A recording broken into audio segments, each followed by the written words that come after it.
দেখুন বন্ধুরা, আমি আবারও নিয়ে চলে এসেছি আপনাদের সামনে একটা নতুন রেসিপি নিয়ে। আজকে আমি নিয়ে এসেছি অতি সহজেই বেগুনের একটি অসাধারণ রেসিপি, যেটি আপনি 10 মিনিটেই বাড়িতে রেডি করতে পারবেন। আমরা সবসময় বাড়িতে বেগুন ভাজা খাই, কিন্তু দেখবেন বেগুন ভাজলে বেগুন অতিরিক্ত তেল টেনে নেয় বলে আমরা কিন্তু বেগুন খেতে চাই না, বা বেগুনের একঘেয়ে তরকারিও কিন্তু আমাদের ভালো লাগে না। আজকের রেসিপি আপনাদের 10 মিনিটের মধ্যে রেডি করে দেখাবো। এটা একটা বেগুনের অত্যন্ত দুর্দান্ত স্বাদের একটা রেসিপি, যেটা বাড়িতে আপনারা অনায়াসে তৈরি করতে পারবেন, আর যার স্বাদও হবে একদম অন্যরকম। আর এই শীতের সময় নতুন বস্তা বেগুন দিয়ে এই রেসিপিটা দারুণভাবে আপনারা করতে পারবেন। তাহলে চলুন দেখে নেওয়া যাক এই রেসিপিটি করতে গেলে আমাদের কী কী লাগছে। অঞ্জলিস ট্র্যাডিশনাল কুকিং ব্লগে আপনাদের সবাইকে স্বাগত। দেখতেই পাচ্ছেন এখানে টমেটো, কাঁচা লঙ্কা, রসুন, বেগুন, ধনেপাতা, সাথে সর্ষের তেল আর পেঁয়াজ, এইগুলো সব আমরা নিয়ে নিয়েছি। এবার আমি বেগুনের গায়ে সর্ষের তেলটা খুব সুন্দর করে মাখাবো, আর তার সাথে সাথে বাদবাকি যে সবজি আছে টমেটো, কাঁচা লঙ্কা, রসুন, সেইগুলোর মধ্যে ইকুয়ালি তেলটা মাখিয়ে নেব, যাতে প্রত্যেকটা সবজির গায়ে সর্ষের তেলটা খুব সুন্দরভাবে মাখানো হয়ে যায়। এবার আমি বেগুনটাকে খুব সুন্দরভাবে কাট করে নেব। এমনভাবে কাটটা লাগাবো যাতে বেগুনটা খুব ডিপভাবে কাটে, আর বেগুনের বোটাটাও যাতে না কাটে। মানে এমনভাবে কাটবো যাতে বেগুনটা পুরো ভেতর পর্যন্ত চেরা যায়, যাতে যদি বেগুনে পোকা থাকে সেটা আমরা দেখতে পারি। ভালো করে দেখে নিয়েছি, আমি দেখেই বেগুনটা নিয়েছি, আপনারাও দেখে নেবেন। আর এমনভাবে কাটবেন না যে বোটাটা সরে যায়। আমি চারদিক দিয়ে বেগুনটা কেটে নিয়েছি, যাতে বেগুনটা খুব সুন্দরভাবে, যে রেসিপিটা করব, যাতে বেগুনটা খুব সুন্দরভাবে রেডি করতে পারি। এবার আমি এই কাটের মধ্যে এই দুটো কাঁচা লঙ্কা আটকে দেব, তার সাথে যে রসুনগুলো আমি ছাড়িয়ে তেল মাখিয়ে রেখেছিলাম সেই রসুনগুলোও আটকে দেব, যাতে রসুন বেগুনের সাথে একইভাবে সেদ্ধ হয়ে যায়, আর তার মধ্যেও স্মোকি ফ্লেভারটা চলে আসে। আপনারা বাড়িতে ঠিক একইভাবে করবেন। আমি এখানে গ্যাসটা জ্বালিয়ে গ্যাসটা একদম কমিয়ে দিয়েছি। কমিয়ে দিয়ে আমি বেগুন আর টমেটো গ্যাসের উপরে ওই স্টেনারের উপরে বসিয়ে দেবো, ওই জালটার উপরে বসিয়ে দিয়ে আমি ফ্লেমটা একটু বাড়িয়ে দেবো, মানে মিডিয়াম টু হাইয়ের মধ্যে রাখবো। রেখে আপনারা পুরো বেগুন টমেটোটা খুব সুন্দরভাবে পুড়িয়ে নেব। এমনভাবে রাখবো ফ্লেমটা যাতে খুব বেশি তাড়াতাড়ি বেগুনটা পুড়ে না যায়, নাহলে ভেতরটা উপরটা পুড়ে গেলেও ভেতরটা কিন্তু সেদ্ধ হবে না। তাই মাঝের মধ্যেই আমি প্রয়োজন অনুযায়ী ফ্লেমটা কমিয়ে দিচ্ছি, আবার বাড়িয়ে দিচ্ছি, যখন আমার যেখানে যেই ফ্লেমের প্রয়োজন হচ্ছে সেইভাবে দিয়ে আমি করছি। আপনারাও আপনাদের সুবিধা অনুযায়ী ফ্লেমটা বাড়াবেন আর কমাবেন। আবার একেবারে বাড়িয়ে রাখবেন না, তাহলে কিন্তু বেগুনটা পুড়বে ঠিকই, কিন্তু সেদ্ধ হবে না। যতক্ষণ এখানে বেগুন টমেটোটা রেডি হচ্ছে, তারই মধ্যে আমি কি করছি, আমি যে এটাকে উল্টে দিচ্ছি, উল্টে দিয়ে এবার যা যা বাকি ইনগ্রিডিয়েন্টসগুলো আছে সেগুলোকে আমি কেটে নিচ্ছি। আর টমেটোটাও খুব সুন্দরভাবে আবার ঘুরিয়ে দিচ্ছি, যাতে টমেটোটা পুরোপুরিভাবে পুড়ে যায়। এবার আমি পেঁয়াজটা কেটে নেব। আমি এখানে দুটো পেঁয়াজ নিয়েছি, আপনারা যতটা পেঁয়াজ খান সেই অনুযায়ী পেঁয়াজটা নেবেন। এই রেসিপিটি কাঁচা পেঁয়াজটা খুব ভালো, মুখে পড়লে খুব ভালো লাগে।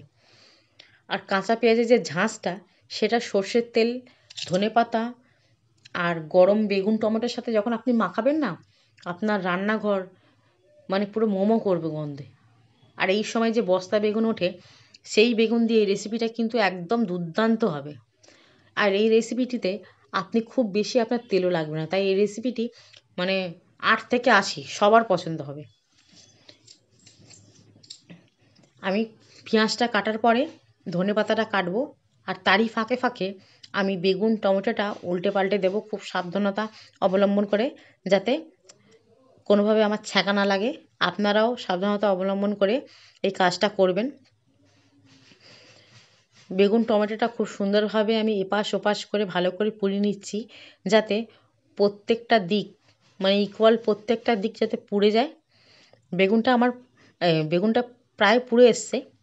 আমি কাঁচা লঙ্কাটা নামিয়ে নিয়েছি, কারণ কাঁচা লঙ্কা পুড়ে গেছে। টমেটোটাও এপাশ ওপাশ করে আমি ভালো করে পুড়িয়ে দিচ্ছি। এবার আমি একটা কাঁচা লঙ্কা কেটে নিচ্ছি। আপনারা যে যতটা ঝাল খান সেই পরিমাণ অনুযায়ী কাঁচা লঙ্কা নেবেন। আমি এখানে যেহেতু দুটো কাঁচা লঙ্কা পুড়িয়েছিলাম বেগুনের মধ্যে আটকে দিয়ে, তাই এখানে একটা কাঁচা লঙ্কা আমি কেটে নিচ্ছি, যাতে প্রত্যেকটা বাইটের সাথে কাঁচা লঙ্কাটা মুখে পড়লে খেতে ভালো লাগবে। আপনারা যেই পরিমাণ ঝাল খান সেইভাবে দেবেন। আর এখানে একদম ফ্রেশ ধনেপাতা, সেটাও খুব সুন্দরভাবে কেটে নেব, যাতে ধনেপাতার যে একটা সুন্দর গন্ধ বেগুন পোড়া টমেটো পোড়ার মধ্যে খুব সুন্দরভাবে চলে আসে। খুব বেশি কুচো কুচো করব না।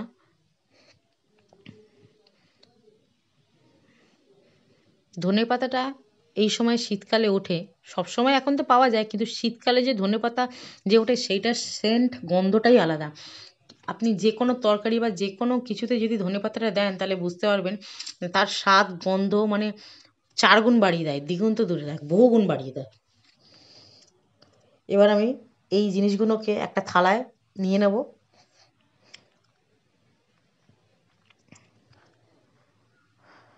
বেগুনটা আমি আবারও উল্টে পাল্টে পুড়িয়ে নেব, যাতে পুরো বেগুনটা আর টমেটোটা সুন্দরভাবে পুড়ে যায়। আর যে দিকগুলো পোড়া হয়নি সেই দিকগুলো এবার আমি উল্টে পাল্টে দিয়ে দেবো, যাতে বেগুনটা পুরোপুরিভাবে সেদ্ধ হয়ে যায়। এবার আমি যেই পেঁয়াজ কাঁচা লঙ্কা ধনেপাতা এগুলো কেটেছি সেগুলো একটা থালাতে নিয়ে নেব। তারপরে আমি বেগুনটা টমেটোটা নামাবো। শীতের রাতে এই রেসিপিটা আপনাদের মুখের স্বাদ ফিরিয়ে আনবে। আর একঘেয়ে বেগুনের তরকারি বা ভাজা খেয়ে খেয়ে আপনাদের যে মানে একই রকম খাচ্ছেন, এই রেসিপিটা কিন্তু আপনাদের সত্যি ভালো লাগবে। আর এটা একদম মানে হেলথ কনসিয়াস, কোনো রকম মানে এক্সেস তেল নয়। অনেকে আছে না বেগুন খেতে চায় না, কারণ তেল অনেকটা তেল, বেগুন ভাজা বলবে না খাবো না, কারণ বেগুন দেখবেন তেলে দিলেই তেল টেনে নেয়। অনেকে কিন্তু বেগুনটা ওই খেতে ইচ্ছা করলেও খায় না, কারণ ওই তেলটা যে অনেকটা অ্যাবজর্ব করে নেয়। যারা হেলথ কনসিয়াস তাদের জন্য কিন্তু এই রেসিপিটা একদম বেস্ট, একদম বেস্ট।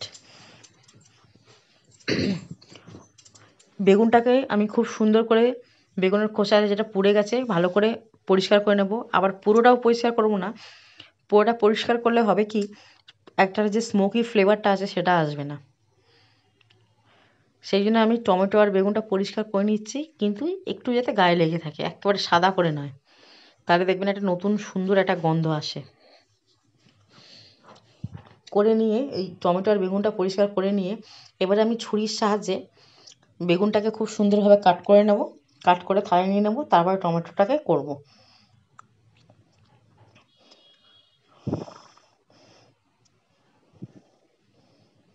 বেগুনটা সেদ্ধ হওয়ার পরে একটা দেখুন উপরে কি সুন্দর একটা মানে মানে বুঝতে পারছেন আপনি সেদ্ধ হয়ে গেছে, আর কালারটা কি সুন্দর এসছে।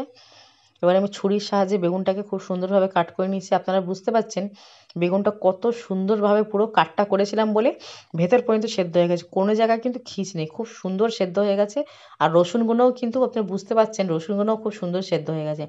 এবার খুব সুন্দরভাবে বেগুনটাকে আমি কাট করে নিয়ে থালায় নিয়ে নেব, তারপরে টমেটোটাকেও কাট করে নেব। বেগুনের এই রেসিপিটা মানে এত সুন্দর হয়, এত সুন্দর হয়, আপনারা বাড়িতে না করলে বুঝতে পারবেন না।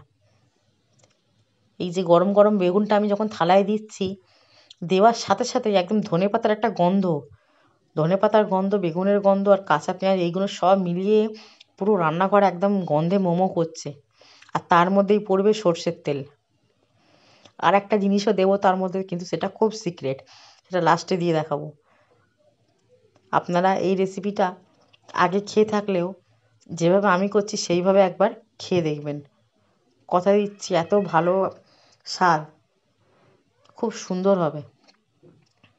এবার আমি নুন দিয়ে দিয়েছি কাঁচা লঙ্কার উপরে, যে পোড়া কাঁচা লঙ্কাটা পুড়িয়েছিলাম তার মধ্যে নুন দিয়ে দিয়েছি, তার মধ্যেই দিয়েছি সর্ষের তেল দিয়ে এবার খুব সুন্দরভাবে আমি প্রথমে কাঁচা লঙ্কাটাকে ভালো করে মাখিয়ে নেব নুন দিয়ে, তারপরে বেগুন টমেটো যেটা রেডি করেছি সেটাকে খুব সুন্দরভাবে পেঁয়াজ ধনেপাতা নুন তেল এইসবের সাথে মাখিয়ে রেডি করে নেব। বেগুন রেডি হয়ে গেছে। বেগুনের এই রেসিপিটি এত দুর্দান্ত হয়, আপনারা অতি সহজে 10 মিনিটের মধ্যে এই রেসিপিটি বাড়িতে তৈরি করতে পারবেন। আর এইটার যারা বেগুন তেলের জন্য খায় না, তেল অবজর্ভ করে বলে, তারাও কিন্তু এই রেসিপিটা বাড়িতে করতে পারবেন। দেখুন এখানে দিয়ে দিয়েছি আমি আচারের তেল। এই আচারের তেলের সাথে বেগুনের মাখাটা কিন্তু দারুণ হয়। আপনারা বাড়িতে অবশ্যই অবশ্যই ট্রাই করবেন, আর কমেন্ট করে জানাবেন কেমন হয়েছে, আর কে কোথায় থেকে দেখছেন বলবেন, আর আপনারা কিভাবে এটা ট্রাই করেছেন সেটা আমাকে অবশ্যই অবশ্যই জানাবেন। এই রেসিপিটা যেমন দুর্দান্ত খেতে হবে, তেমন হবে হেলদি, টেস্টি। আপনারা ভালো থাকবেন, সুস্থ থাকবেন।